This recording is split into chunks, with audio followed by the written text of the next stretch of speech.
अब तक के लेक्चर में हम लोगों ने CHOL, CN नाइट्राइल, COON, आल, एमीन, डबल बॉन्ड और ट्रिपल बॉन्ड का नामांकन सीख लिया है। अब इसमें जो COOH मतलब कार्बोक्सिलिक अम्ल है और उसका जो व्युत्पन्न होता है, व्युत्पन्न मतलब जो कार्बोक्सिलिक अम्ल से जो उत्पन्न होगा उनका नामांकन कैसे किया जाएगा, इसको हम लोग सीखेंगे। और मैं यह उम्मीद करता हूँ कि इससे पहले का जो सभी वीडियो है IPSC नेम का आप लोग देख चुके होंगे, तो इस वीडियो को में जो भी बताया जाएगा वह बातें आप आसानी से सीख पाएंगे। तो जो कार्बोक्सिलिक अम्ल है COOH, तो बारी बारी से इसमें एक बार H को यहाँ से विस्थापित करके उसके जगह पे एल्किल समूह R' रखा जाएगा, तो उसका नाम हो जाएगा एल्किल एल्केनोएट, यानी इसके अनुसार नामांकन करेंगे। दूसरे कंडीशन में एक बार यहाँ से OH यहाँ से हटाया जाएगा, COOH में से यहाँ से OH को विस्थापित करके वहाँ पर NH2 रखा जाएगा, उसका नामांकन करेंगे और वह उसका नाम एल्केनामाइड के अनुसार लिखा जाता है। दूसरे में यह एल्कामाइड है। और तीसरे तरह में जो COOH है, इसमें से 2 मॉलिक्यूल लिया जाएगा और इसमें से एक जल का मॉलिक्यूल क्या होता है, विस्थापित हो जाता है, निकल जाता है, तो यह एल्केनोइक एनहाइड्राइड इस तरह से यह हो जाता है और इसका नामांकन करेंगे। चौथे तरह में OH को हम लोग हाइड्रोजन से विस्थापित कर देंगे, तो वह जो क्रियात्मक समूह हो जाएगा ROX, इस तरह से यौगिक मिल जाएगा और इसका नाम एल्केनाइल हैलाइड की तरह लिखा जाएगा। तो ये सब जो कार्बोक्सिलिक अम्ल के व्युत्पन्न है, इनको बारी बारी से हम लोग इनका नामांकन कैसे किया जाएगा इसको हम लोग सीखेंगे। अब इसमें जो COOH है, यह इसको किसके द्वारा विस्थापित किया गया है, एल्किल समूह R' से। तो ये पहला यौगिक इस तरह से HCOOCH3 मान लीजिए है। तो अब यहाँ जो क्रियात्मक समूह देख रहे हैं कि यहाँ COOH और H को विस्थापित किया गया है एल्किल समूह से, तो जो इसका जो नामांकन है किसके अनुसार किया जाएगा, एल्किल एल्केनोइड, मतलब जो यह विस्थापित हो रहा है पहले इसका नाम लिखेंगे, फिर इसके बाद जो बचेगा उसमें नोएट, इस तरह से OH जोड़कर एल्केनोएट बनाया जाता है। तो CH3 के लिए क्या नाम इसका हो जाएगा, एल्किल की तरह मतलब एक है तो मेथ, अंत में इल, तो इसका नाम क्या हो जाएगा, मेथिल। अब इसके बाद यहाँ इस तरफ का देखा जाएगा तो यहाँ कार्बन कितना मिल रहा है, एक के लिए क्या होता है मेथ, अंत में OH जोड़ना है तो मेथेनोएट, तो इसका नाम हो जाएगा मेथिल मेथेनोएट। उसी तरह से दूसरा जो कार्बनिक यौगिक इसमें देखेंगे तो देखिए यहाँ COO है और यहाँ से यह विस्थापित हुआ है, तो यह इसका क्या नाम है CH3 का, मेथिल, तो इसको कर देंगे मेथिल। अब यहाँ से देखेंगे कि एक कार्बन यहाँ है, एक कार्बन यहाँ, दो के लिए क्या बताया गया, एथ, अंत में OH जोड़ना है तो क्या आ जाएगा एथेनोएट, तो मेथिल एथेनोएट। अगली तरह के उदाहरण में देखिए यहाँ पर मिल रहा है फिर मेथिल, तो इसको कर देंगे मेथिल और कार्बन की संख्या गिनेंगे कि 1 और 2 यहाँ पर है, तो 2 और 1 और 3, तो कितना कार्बन है, 3 के लिए क्या हो जाएगा प्रो और अंत में क्या जोड़ना है OA, तो इसका नाम हो जाएगा प्रोपेनोएट। अगले तरह का उदाहरण में यहाँ पर मिल जा रहा है एथिल, इसको कर देंगे एथिल और यहाँ पर कितने कार्बन है, 1 और 2 के लिए क्या करते हैं एथ, अंत में क्या जोड़ना है OA, तो इसका नाम हो जाएगा एथेनोएट।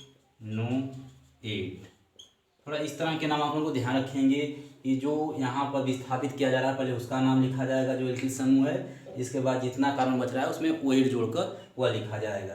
तो इस तरह से जो पहला व्युत्क्रम है उसको H को किसी भी द्वारा विस्थापित किया गया है एल्किल समूह के द्वारा और उसका नाम एल्किल एल्केनोएट के अनुसार इस तरह लिखते हैं। दूसरे तरह के जो व्युत्पन्न है उसमें OH को विस्थापित करके NH2 रखा जाएगा और इसका नाम किसके अनुसार लिखा जाएगा, एल्केनामाइड। अब इसमें कुछ उदाहरण हम लोग देखते हैं।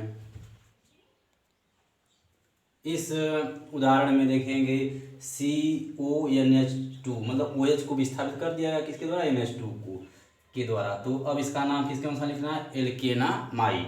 अब देखेंगे कार्बन कितना मिल रहा है यहाँ पर, एक, यहाँ पर कार्बन है और एक के लिए क्या करते हैं मेथ और अंत में एमाइड जोड़ेंगे तो इसका नाम हो जाएगा मेथेनामाइड।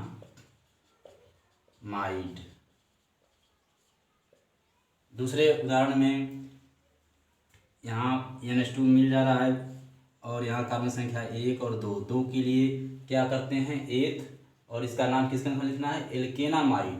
तो एथ है तो एथेनामाइड।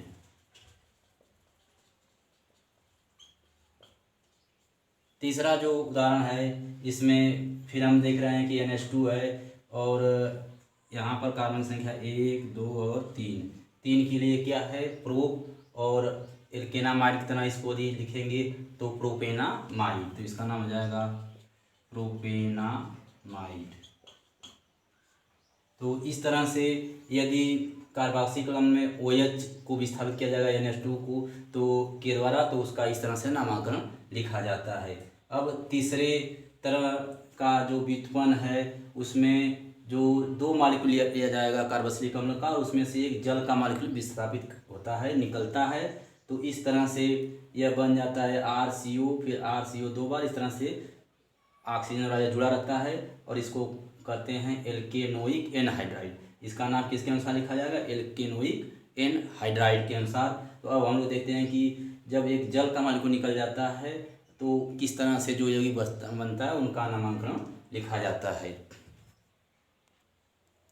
इस तरह के उदाहरण में देखिए जो CH3CO है वह डबल बॉन्ड इस तरह से मतलब होल ट्वाइस इसको रहता है और आगे रहेगा ऑक्सीजन और इसका जो जनरल सूत्र हो जाएगा RCO होल ट्वाइस O, यानी इसी को जो दो बार है इसको इस तरह अलग अलग कर भी लिख सकते हैं या इकट्ठा करके लिखेंगे तो यह होल ट्वाइस हो जाएगा और यह ऑक्सीजन इस तरह से बाहर इस तरह से रहता है।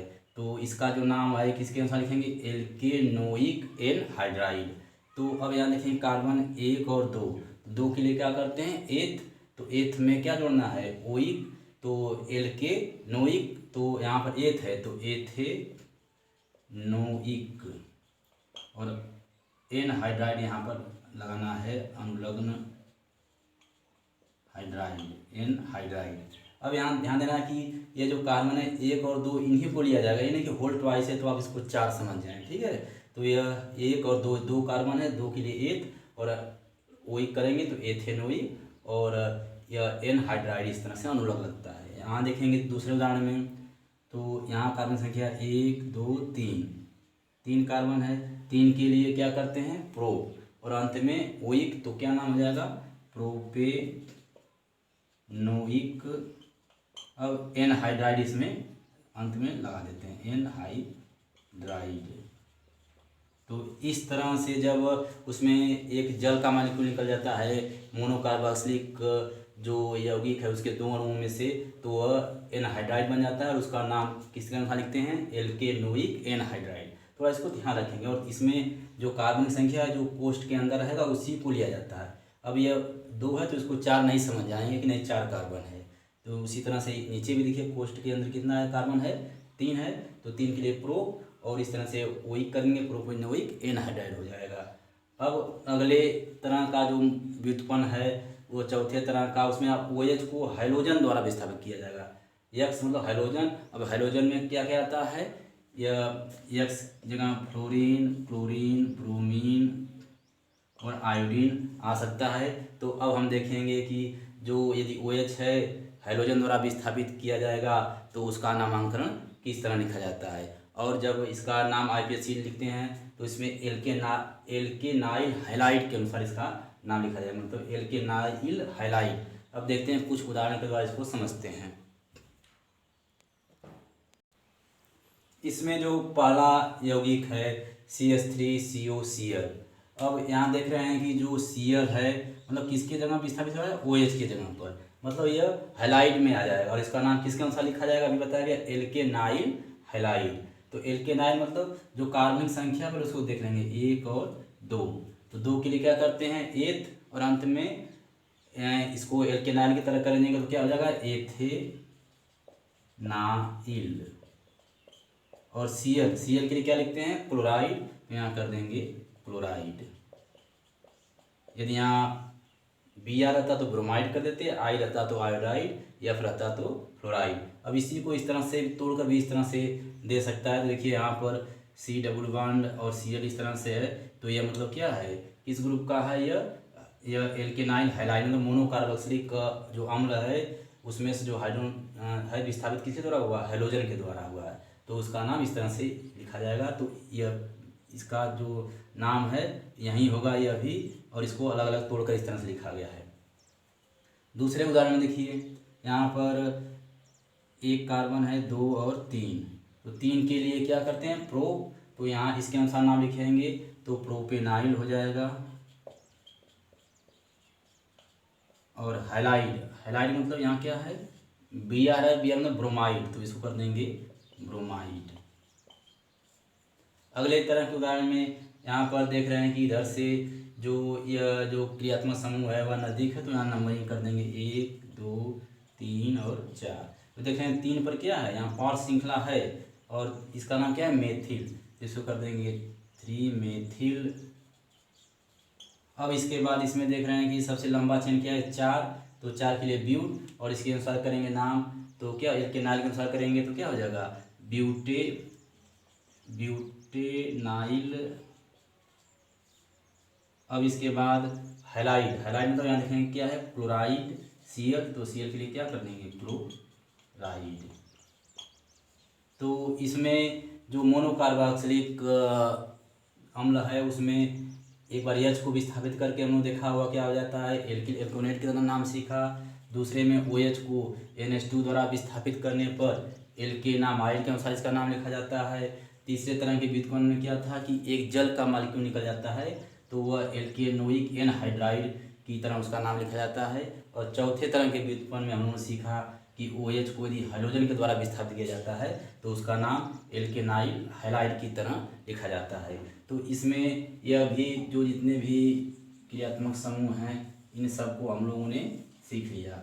अब हम लोग देखेंगे अगले वीडियो में कि जब 2 क्रियात्मक समूह साथ आ जाएं या 3 क्रियात्मक समूह साथ आ जाएं तो उनका नाम कैसे लिखा जाता है और इसमें कौन ज़्यादा क्रियाशील है तो उसको वरीयता देते हैं। तो इसको हम लोग अगले वीडियो में सीखेंगे।